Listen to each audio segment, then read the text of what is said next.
What's up, everybody? Welcome to another episode of the AI Marketing Navigator. This is your daily compass in the ever-evolving world of AI marketing. Okay, so guys, dropping in with another awesome AI tool for you all today called Leonardo AI. And I'm honestly so hyped on this tool right now, having just signed up for the first time and diving in last night and checking out the tool. It has an insane amount of features, many that are specifically for marketers or creators.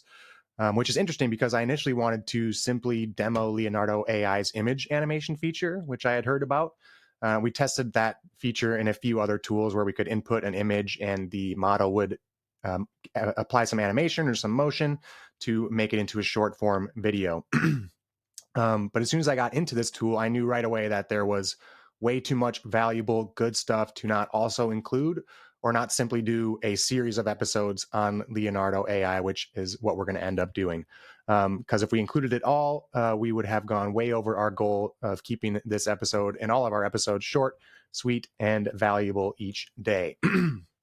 As far as the company or the person behind the tool, it was founded by JJ Fiasson. Fiasson. Again, as always, I always apologize for mispronouncing names. In 2022, and again, it looks like it started out mostly as an image and art generation tool, which we've seen a lot of.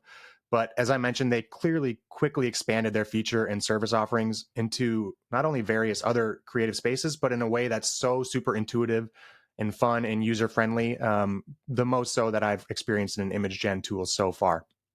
So without further ado, let's go ahead and just do a quick overview of their main feature and the solutions of the whole tool before we dive into today's specific section, the image generation tool.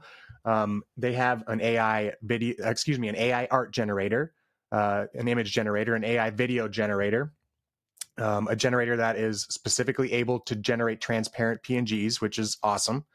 And then under their solutions, and this is when I knew we had to dive in and do a more in-depth episode.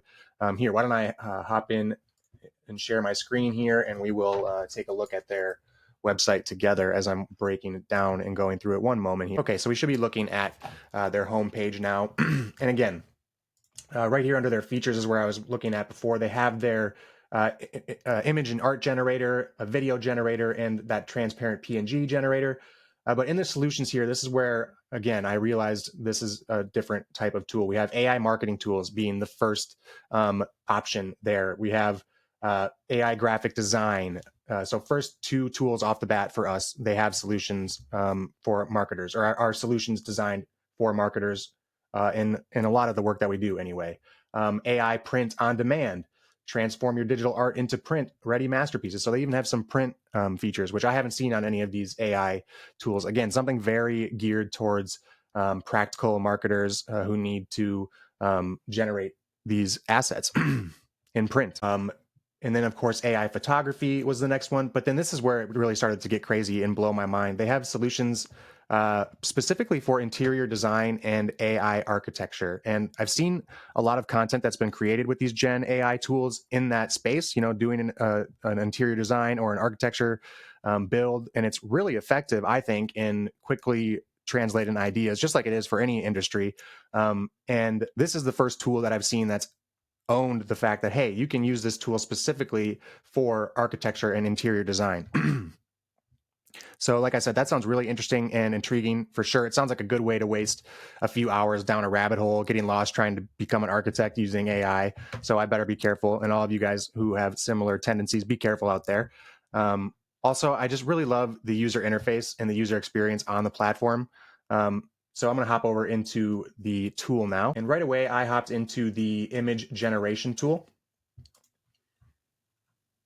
And it's pretty standard as far as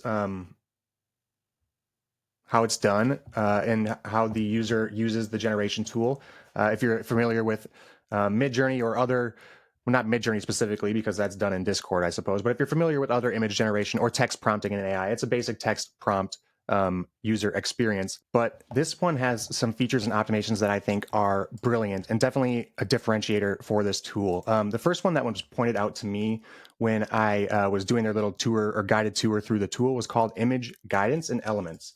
And it's right up here if you're watching on the screen, and you can click there. And basically what this tool is for is you can use this feature to get more consistency in the characters or elements in your images, and you can reference a style of a given image or an element when generating yours so that it follows that style, which is a huge gap in a lot of these image generation tools right now.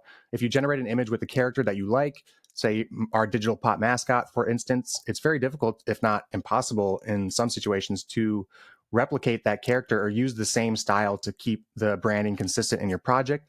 But it sounds like this feature is aimed to solve that exact problem. In that image guidance tool, they have a few different options. It's just so great. You can do something called a style reference, and it looks like you can add up to 4 different images, and it's going to reference the aesthetics in that image to then influence the output. So you can basically give it some inspiration images. You can do a character reference, and this is kind of what we talked about for like the mascot. We can create a consistent character by providing a reference image of that character. We can even do a content reference, and this one says uses the shape and structure of a reference image to influence the output. And then they also have some elements that you can have the model adhere to. Things like infrared photography, or have it be game UI styled, or an anime style. So again, you can have certain elements that you want to apply through your branding and through your images, and you can do that here with the image guidance and elements tool. So super awesome right off the bat. They also have a little prompt generator feature. On the description, it says that you can use AI to improve your prompts or generate a prompt from scratch, and that's right here if you're watching on the screen. And I really like the idea of being able to, at a click of a button, basically improve upon your given prompt. I think that's super helpful. And one of the keys of differentiating yourself and how you can use these AI tools is the time and scale with which you craft these prompts and the detail that you put into them. In fact, a little hack here, my favorite thing to do, and I think I picked this up from Marketing Against the Grain, is essentially prompt the models, for instance, Claude 3.5, if I'm using Claude, I'll prompt the model to take my first draft prompt and ask it to optimize it for LLMs, whether itself or another LLM. Ask it to add the detail that LLMs understand and require, and use those optimized prompts. And it's been super helpful in increasing the quality of my outputs for sure. Okay, so going through the settings of the image generator here, if you're still on the screen or still watching with us, it's on the left side of the screen. The first one is the preset setting right up here. And basically, they're talking about the style you want your image generator to adhere to. So it's almost like these little sub-models within the overall model. And apparently the default is called Phoenix. And the tagline here from the Phoenix page is that it's their first foundational model and will change everything that you know about AI image generation. I will link to the landing page for the Phoenix model for sure. One of the big selling points of Phoenix here, according to the page, is that it can produce coherent, legible text and images. And if you experimented with these image generation tools, you know that that's virtually impossible. And most of the tools, I believe all of the tools right now, are having issues adding text or script to images. If anybody listening knows of a tool or a hack for Midjourney or Imagen or whatever whatever tool you might be using, please let me know. And as far as I'm aware, that's all having to be done in like post editing and graphic design. So if Phoenix is capable of doing that consistently, it's huge, absolutely huge. Again, they keep just throwing haymakers with this tool, and this is why I had to go through it with you guys. Anyway, back to their presets here. They have a preset for anime, which I love. If you listen to any of the other episodes, you know I'm a fan. And then they have about 8 other categories here for those who aren't watching. There's one for cinematic kino, which is apparently a genre or like category of film that's very cinematic, often used to characterize like short films, indie films, art films. They have one for concept art, one specifically for graphic design, one in the style of illustrations, one called Leonardo Lightning, which I believe appears to be just like their sped up, faster performance model. They have one called Lifelike Vision, which is a hyper-realism model.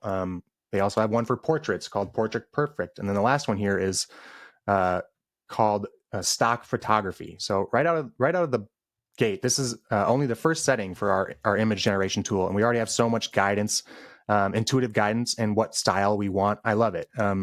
This takes care of so much of the prompting in one click of a button to get you started in your creation. And seriously, I cannot get over every time I advance onto another feature and learn about another feature, I shake my head and say that this is so helpful. I needed this. And that it definitely goes for the next setting in our generator tool. So I switch back over to the Phoenix platform preset, as some settings are only applicable to certain presets. And for the Phoenix preset, there is a setting for prompt enhance, it's called. And you can either set it to automatic or on or off. Automatic is when activated short prompts will be expanded to include more detail according to the settings here. On will have prompts will always on will mean that prompts will always be refined to improve outputs. And then off, when turned off, your prompt will not be modified. So for me, I'm always looking for the enhancement, the refinement. I think I'm going to turn it on for our little test that we end up doing. But for now, let's go on and move on to some other settings. We have another one called preset style here. And I think this allows us to essentially layer on another type of style to our preset. Or I imagine if we selected anime, for instance, we could then apply one of these preset styles to that anime, like a cinematic anime or a cinematic Kino concept anime. Again, they have a cinematic style here. Or minimalist is another one that they have here. The default is set to dynamic. So I think we're just going to leave that there. But again, all we've touched so far are presets and just a ton of customization capability before you even have to do the work of shaping your prompt. There is a pretty straightforward, simple contrast setting for the light contrast, and then a generation mode setting. And this allows you to toggle between either fast generation or quality generation. So again, most of these tools have some sort of trade-off for the model, model-wise, if you will, or function-wise, for when you just need to work quickly or when you want a high-quality output and you don't really care how much time it takes. And it does look like in order to get that high-quality output, you will need to subscribe to their pro tier or their paid tier. Let's touch on the pricing real quick. As is typical, you can either pay annually or monthly. They have an apprentice level at $10 a month that pay if paid annually, an artisan at unlimited, it's called, at $24 a month, and then a maestro unlimited at $48 a month. Also, there's something called a team plan, which it says is coming soon, and you can sign up if you have interest for your team. The next settings are pretty straightforward, just the image dimensions here. As far as aspect ratio and size. And then you can also select the number of images that you want the model to generate, which I think is a cool feature. The default looks like to be 4, and I believe it can go all the way up to 8 by the looks of it here. There's also something called a private mode if you upgrade, which apparently hides your images from the community feed. So I think that makes sense, especially if you're doing this for a lot of business tasks, marketing tasks. If you want to, create some branded copy or material that you don't want floating out there so your competitors can find it, I think that's a good feature. And it looks like those are specific to whatever model you are using. So here we have the advanced settings for the Phoenix model. We have a negative prompt setting that's available for Phoenix, which allows you to basically to say what you don't want in the image, which I think is really helpful, a really nice feature. Something called a tiling setting, which it says is ideal for repeating backgrounds or textures. And then finally, they have something called fixed seed. They also have transparency and photo real, but those are not available for the Phoenix model, apparently. But back to fixed seed.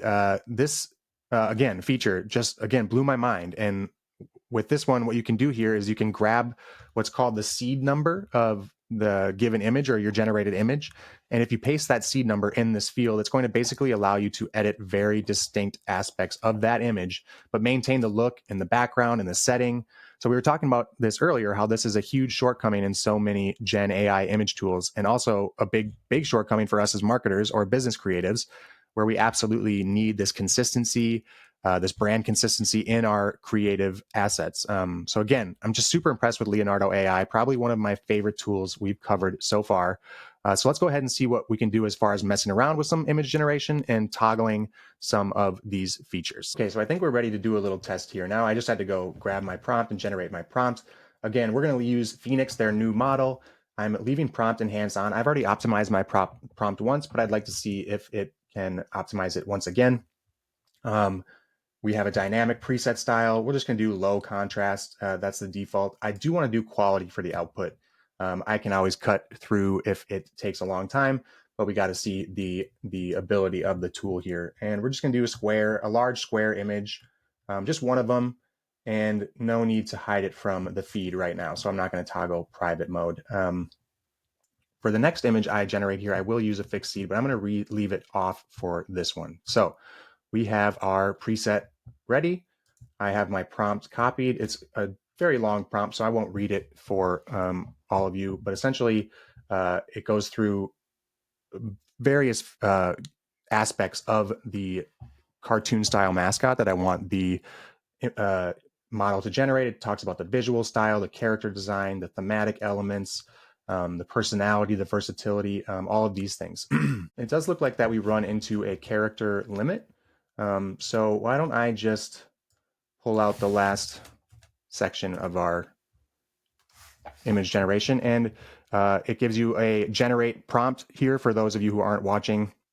That tells you how many credits you're going to use for your generation. Okay, and I went to go ahead and improve the prompt, and it does say here, for any prompts up to 200 characters in length, the AI, or excuse me, for any over 200 characters, the AI will not be able to improve, which I think is okay. I mean, I've optimized it, and I believe I've improved it significantly using our little workflow, having the model optimize the prompts. So without any further delay, let's go ahead and generate our mascot and see what Leonardo AI Phoenix does for us here. Okay, and we have our little mascot.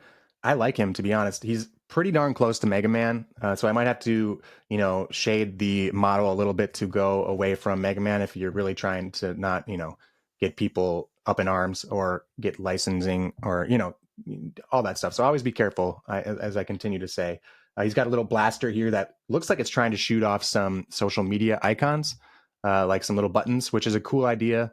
That's another thing that I've noticed is like for like a Facebook icon or a Google icon or something like that is tough for these models to do. And I wonder if I prompted the Phoenix model here to nail down those icons, that the fact that it can do text would be a little bit better. Anyway, so happy with our first test here. Looks like there's also a little feature here to quickly modify your image with a quick prompt. You can change it kind of in real time down here. And in that real time prompt, it looks like using a fixed seed is the default. So right here, we don't have to even do our little fixed seed setting. We can just continually iterate on the image that we have. So let's try doing that. Let's say change the character into, let's just try the color. I'm going to ask it to change the color of the character's suit to pink. And we're going to hit some more credits here for our generation, but that's okay. You guys, you navigators are worth it. All right, and we generated it, and I love it. Yep, this is exactly what I'm talking about. I could not have done this. It's not exactly the same identical character. He's not in the same stance, but this is definitely what I could not have accomplished this in the work that I've done with Midjourney or some of the other tools for sure. So this is great. This is awesome. Let's continue on in our testing here, just so we can get a couple more features shown. The fixed seed feature, just as awesome as I had hoped it would be, or I imagined it being. Let's go back out to our generator. Okay, so let's go back up to our prompt window here. I'm going to get rid of our big long prompt, and let's try the graphic design model so we can test that out. We have a few different preset styles here for that as well. So 3D, Art Deco, minimalist, pop art. I kind of like pop art. It's, my company, Digital Pop. I'm all about that pop lifestyle. So let's try graphic design pop art. We'll leave it at quality. This time let's do a 16:9 dimension and not square. And let's do it for like a logo or something. So let's do small. We're just gonna do one image. No need to put private mode on. Okay, so it looks like in the advanced settings now for graphic design, we can tell it the exact model we would like it to use. Leonardo Lightning XL, Leonardo Anime, and we'll touch on a few of these different models in the later episodes or the later parts of this series. But the default for graphic design here was Albedo Base XL. So I'm going to leave it at that. Photo Real is now available, which means a high quality finishing pipeline would be applied and it results in more photorealistic outputs. I'm not really looking for that for our logo, so I'm just going to leave that off. Transparency, yes, I would like transparency for the logo for sure. And let's leave the fixed seed unchecked in this case, especially considering we can always make tweaks on the fly in the generator. Okay, so I'm gonna go grab my logo prompt. One moment, everybody. Okay, and let's see if our prompt gets cut off this time. It does indeed. We ran out of room. So that's one thing I will have to figure out exactly is what the character limit on these prompts are, and then you can just work it into your prompt that you're using to optimize your own prompt. So you just say, keep the optimized prompt under this certain character level. If you want the tool to be able to optimize for you, you'll have to keep it under 200 characters, apparently. Okay, so I'm just going to pull out, again, the little chunk about versatility. Not super important for the generator. And we will use this to generate our logo. Let's see what happens. And as it's loading here, just to update you guys, again, you don't want to read the whole prompt, but I just ask it to do a very clean, professional logo for like a plumbing business, for instance. Okay, and we'll wait for it to load now, and I'll cut ahead if we have to here. Okay, and we generated basically a plumbing piece. So I should probably specify a little bit that we needed to say text and stuff like that. Let's try and do that really quick. And let's also try demoing the seed, the fixed seed here really quickly. So what I'll do is I'll say use fixed seed, and I'll paste that in there. And I am going to ask it to add the text. Oops. And we just, careful you don't hit enter and generate your prompt and lose your credits out of the habit of hitting enter when you type. I just did that, folks. But I did say add the text, so let's see if it adds any text to our little icon or plumbing part here. So random, you guys. If you're watching on video, it generated an image of just a woman, a blonde woman, clearly AI. No idea how the model is spitting this stuff out at us, so a little funny. I'm going to try one more time here with that fixed seed, add text to the element. And I'm going to say Acme Plumbing Service. And let's try one more time. Yeah, we're getting into the weeds of the AI model now, guys. We have we kept somewhat of the shape and style of the plumbing part, but it basically added a human body and gave him the arms and the head. You got to check out the video. If you're not watching the video, guys, make a note to check it out when you get to a place that you can, because we're a little out of bounds now. Anyway, so I think there's definitely some prompt work that needs to be done on my part and some practice with the tool. I still love the tool, and maybe just not for logo design, or if so, I need to be a lot more specific, but I don't want to get bogged down too much here. Let's try out another model before the end of the show today, and we'll just demo like their let's do the lifelike design or lifelike vision model. And this time let's do a prompt about 2 dogs. Okay, we are back in our generation thread. We're in lifelike vision. I'm gonna just check any of the other styles. I'm gonna click photo real here. And I think that should be it. I'm going to get rid of the fixed seed. We don't want our dogs looking like a plumbing part or anything like that. And again, we have a few different models to choose from, and it chooses the model that's most appropriate. It chose Leonardo Vision XL, which is a hyper-realistic vision, and we'll talk again about that in a later part. But let's go ahead and enter our prompt and see if we can get our excellent-looking dogs. And it looks like 500 does fit. I need to confirm exactly what does and doesn't fit. It doesn't appear to tell us, which would be helpful, but I can just continue to add words. This one was 500. And anyway, so we'll nail that down, and I'll nail that down as we use the tool a little bit more. But let's go ahead and generate. Okay, yep. This is a good picture. It's not my dogs. It's not Duke and Knox, but it's very photorealistic. It looks like a professional photography image to me.